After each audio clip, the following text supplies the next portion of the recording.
Hey Hillary, so day one, session one with your two Mustangs. I've got your own horse here, and then I'll get to your gray. He's down the way in a second.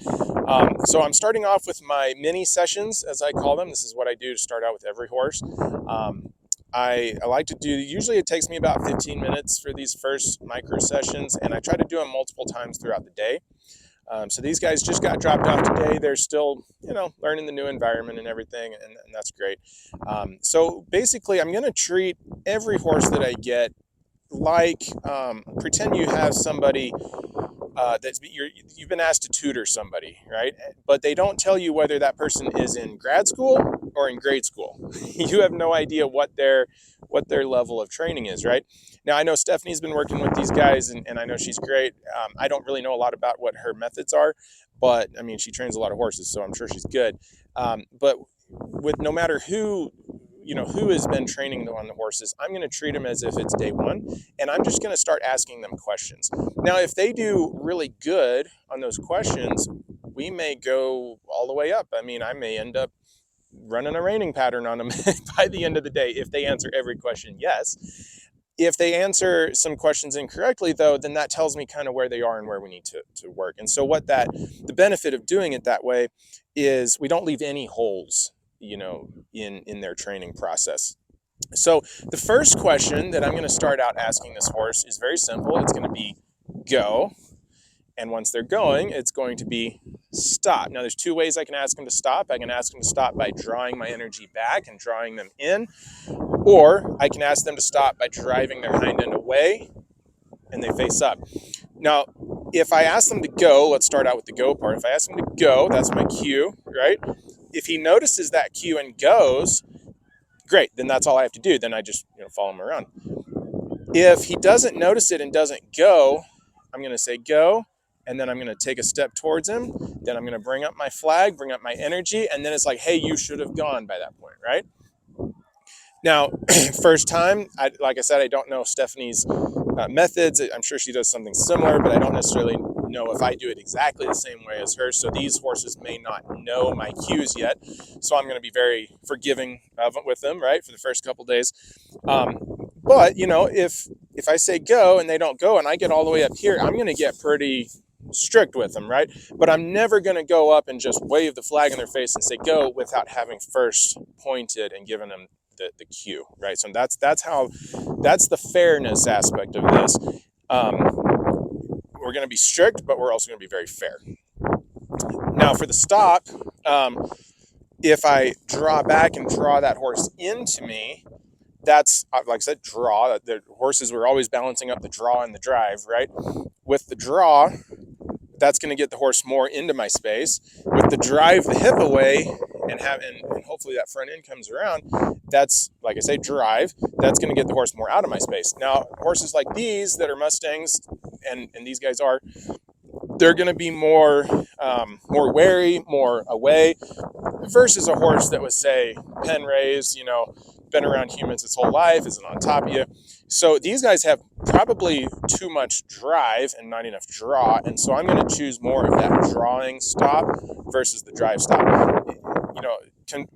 Compared to a horse that has, like I said, been pen raised and is on top of you, I'm going to use a lot more driving them away. So that's kind of the method. What I'm looking for is for them to focus on me. Like he's watching me right now. That's good. I want him to start to understand that I have the answers. That nothing else out here really matters. What I'm doing really matters. If I give him that cue, right? To go or stop, he needs to do an action based on those cues. And if he does those actions, everything's very easy. If he doesn't do those actions, then things get more complicated. There's more craziness, right? That's what he's got to start learning. Now, when he figures that out, he's going to start watching me really close, right? Because if you're standing right there in front of me and I know that you have the answers and you're going to tell me what to do, I'm not going to be over here in La La Land looking off in the sunset, right? Because I need to be watching you. That's where I need to get to these guys, where they're watching me with both eyes, paying attention. Now, once they get to that focused, paying attention to me with both eyes, then we're going to just wait. then we've put them in what I call the unstable state. And I can talk about more of this in a second. But basically, they get into a mental state where they have a choice either to stop focusing on me and go do something else, which would be some sort of coping mechanism. It might be pawing, it might be chewing on the lead rope, it might be walking away, a 1,000 things it could be. But if they go to one of those coping mechanisms, I'm just going to ask them to go right back to work. Or they can choose to relax. If they choose to relax, session's over, I walk out the gate, on to the next horse. And I try to do this about, like I said, 4 times a day if I can. Sometimes it takes a really, really long time. Sometimes it takes 5 seconds. It's super quick. I may even just walk in the gate, and if he's watching me and he looks and chews right there, I might walk right back out the gate. And it was a 5-second session, right? It's all up to them. And like I say, I'm doing this. Notice I don't even have a halter in here. I'm not trying to halter him. I'm trying to teach him how to interact with me in the pen. Later on, once we get him haltered and everything, we'll take him in the indoor and we'll be doing sessions in there. But it's the most important thing is that I get his mental state right. All right, let's get to work. So I'm going to stand here in the middle. I love that he's watching me. Now I'm going to send him, with horses, there's a principle called do the opposite, okay? We always want to do the opposite of what the horse is expecting us to do or set up to do. And that's going to balance them up. Like I was talking about balance earlier. Balance is so important in all aspects of horses. Now, right now, he's set up to go to my right. I'm going to send him to my left to do the opposite, okay? So I'm going to point, I'm going to drive in, bring up the flag, and he goes. I actually messed up a little bit right there. He turned his butt to me when he went around, so I should have gotten a little bit bigger with the flag. But right there, did you see him turn his butt to me there? I'm going to get bigger here. Now he kind of came at me a little bit, so I'm going to defend my space. He's trying to turn here. Right now, the correct answer is just to go around in a circle. And there's a lot of psychology behind why we have the horse go in a circle like this. I'm not going to get into all that right now, but just know that there's a lot of science behind a very simple, circle. Okay, now he's going. He's kind of forgotten about trying to turn back like he did the first couple times. I'm able to keep him moving forward. This all looks good. So now I'm going to go ahead and ask him to stop. Actually, not yet. I'm going to talk about it first. Now, I said that I was going to use a draw stop, and I think I actually will. But I have a feeling pretty soon I'm going to need to use a drive stop with him.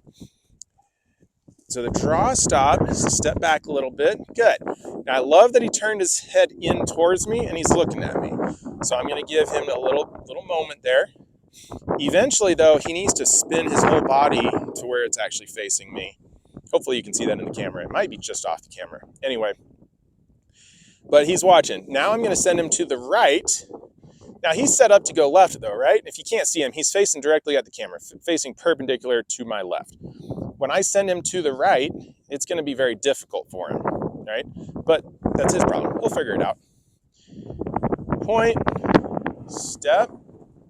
He's going the wrong way. I'm going to keep bringing up my energy. He's thinking about it. I'm going to give him an opportunity to roll in towards me instead of away from me. I'll bet this is from the training of Stephanie. He knows he's not supposed to turn his butt to me. This is good. He's backing up. He's trying to figure it out. He's trying to think. I love this. This is all the work Stephanie's been doing paying off right here. I'm going to keep asking him to go, and then he chooses to go and turn his butt to me. So then he gets a lot of pressure. Notice I was very, very, very patient as long as he was still trying to think.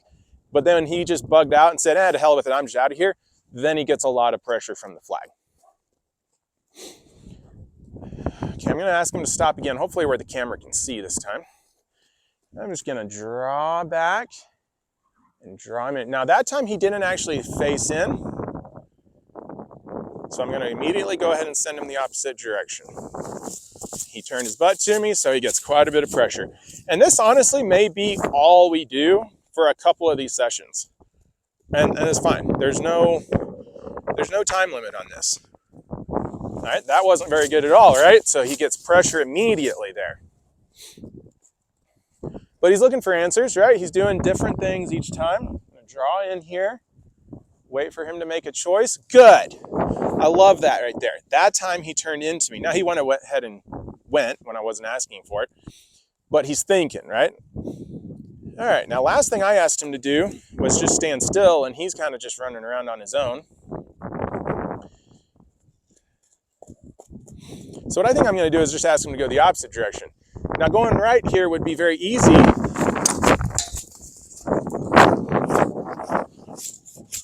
Good. Going right would have been very easy if he'd been standing still, but because he chose to be running around, it was very difficult. So it's not a big deal to me, but it's that principle of make the wrong thing hard and the right thing easy, right? All I want him to do right now is stand still and lick and chew and relax.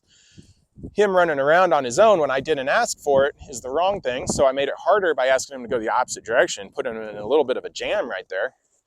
Made the right thing easy, because if he had been standing still, it would have been super simple to just go that way. Okay, I'm gonna go in and ask him to stop here.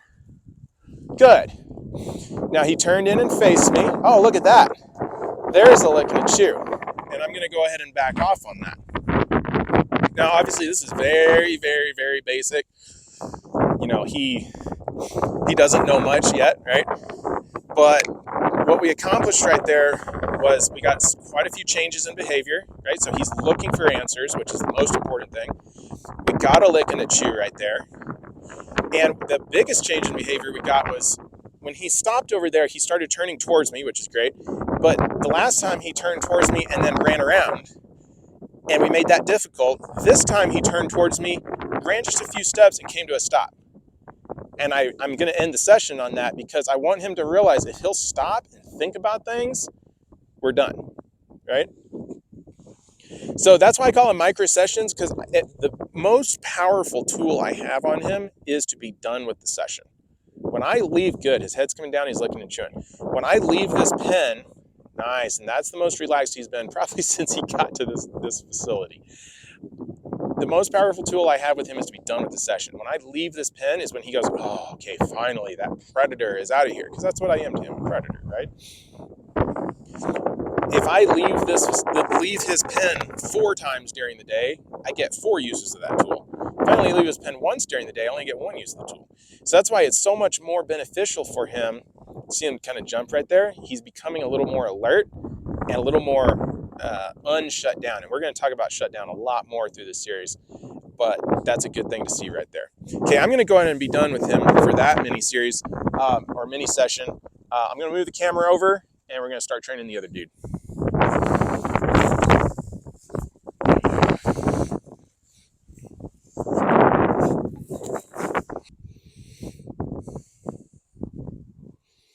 Okay, so now we're working this big gray. Same exact plan as with that horse. However, new horse, we have to have clean slate, right? He was pretty basic. He really didn't know much. We had to reward him for a very small amount of improvement. You know, ideally, when a horse is going around like that and you ask him to stop, they should face up, they should lower their head, lick and chew, all those things. We had to end the session and reward him, because when he kind of started going on his own, he shut it down and looked at us, didn't even turn his body, right? So very basic stuff. This horse, I think, just from seeing him get off the trailer and run in here, I think he might be a little more advanced, a little bit more calm, ready to think through things. We might go further with him, but we still are going to have the same, that's already a lick and a chew right there, that's awesome. We're still going to have the same philosophy, which is treat him like that student. I don't even know if I got to talk about this over there. I was talking about, you know, if you had a student that you were tutoring and you didn't know if they were in grade school or grad school, what are you gonna do with that student? You're probably gonna start asking them some questions, saying, "What's 2 + 2?" You know, now if they're a PhD student, that's a little basic, right? But if they haven't even ever been in first grade, that's pretty advanced questions. So you're going to start out by asking very, very simple questions. And if they get the answers right, you're going to move forward and move forward and move forward. And pretty soon you're asking, you know, trigonometry. But you're not going to start out at trigonometry. You're going to start out the basic stuff, and you're going to make sure everything is right throughout. When you hit that thing that's not right, okay, now here's where we need to fix it. So same exact thing. I'm going to ask him to go. I'm going to ask him to stop. Now he's set up ready to go to the left, so I'm going to send him to the right. Point, bring up my energy, bring up the flag, make a choice. Is he going to turn? Yes, he turns, so I'm going to make the flag bigger. So we made the wrong thing hard right there. Hopefully we have a chance to make the right thing easy.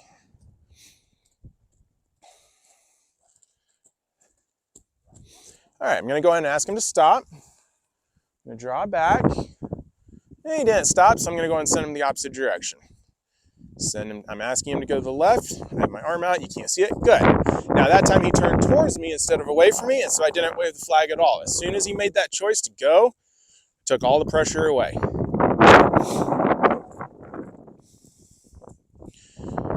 You can see right off the bat, this horse is already doing better than that other horse over there, and that's why I didn't want to come in here with the same preconceived notion of working with that horse, because he's already at a much more advanced stage right here. Okay, I'm gonna ask him to stop. I'm gonna draw in, good. He looks at me now, he didn't spin, and when I say spin, I'm talking about his back feet. If you look at his back feet right now, if these are his back feet and he's headed this way, and I'm asking him to stop, I want him to step over with his hind feet and face up like that, ideally, right? He didn't do that yet, so I'm still gonna send him to the right. It's gonna be difficult because he's set up to go to the left. Okay, he starts to go, and then he turns his butt to me. I'm gonna get pretty big. Pretty big. Another make the wrong thing hard right there. So we had one make the wrong thing hard, one make the right thing easy, and another make the wrong thing hard. Ask him to stop. Okay, he comes to a stop, which is good, but he didn't look at me and he didn't roll in. So there's a look. Okay, I'm gonna go ahead and send him to the left.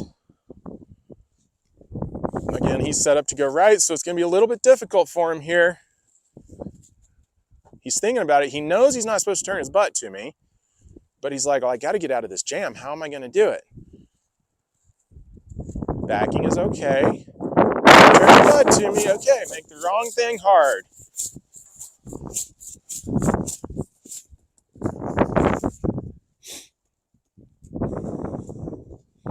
Notice that, again, I'm doing this without the halter on. I'm not doing this with the lead rope in my hand because I want him making these choices on his own. And if he does turn away from me,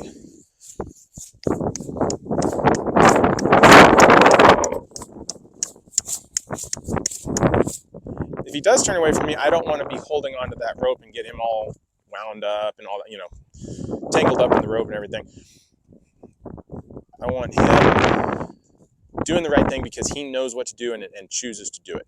All right, I'm gonna go ahead and ask him to stop here. Much better. Okay, now his body now is at about a 45-degree angle pointed to me, right? Ideally, it'd be straight on, but this is the closest to straight on and the most like engaged in me that either of these two horses have been during this training time, right? So, micro session, right? We're not training for an hour here. I got one little tiny bit of improvement, which is a 45-degree angle onto me rather than a straight perpendicular. And he's watching me. He's watching me real close. His focus has not left me.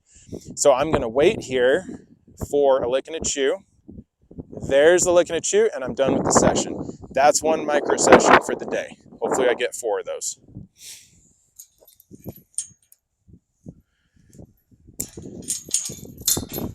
Whenever I end these sessions, really whenever I end any session, but especially when I end these micro sessions, I want to make sure that in my mind I've got very clear definition of, okay, why did I end the session? What was better? Because if I don't know what was better, how the hell would he know what's better, right? So I'll identify it for the camera. What was better is, number 1, he licked and chewed. Number 2, he focused on me. And actually, that's it. He focused on me and he licked and chewed. And that was a significant improvement from the beginning, and so he gets the biggest reward of all, which is just me as a predator getting the hell out of the pen. Okay, cool. This guy's gonna be really cool. He's, I think this guy has more attitude and fire, but he also is thinking through things and probably a little bit more willing to work with the human. The other horse, I think, has a lot more fear.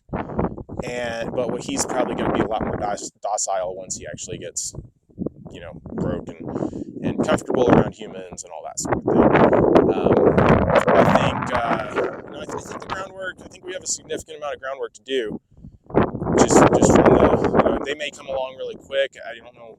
There may be a lot of Stephanie's training in there that'll start to come out as they kind of settle in. I mean, it's the first day here at a new facility. Like, they need some time to settle in before we really make a judgment. But I think there's a significant amount of groundwork that needs to be done before the writing. So just to kind of manage expectations on that. So anyway, I'll shut down the camera for now, and we'll come back and do hopefully another mini session tonight before the sun goes down.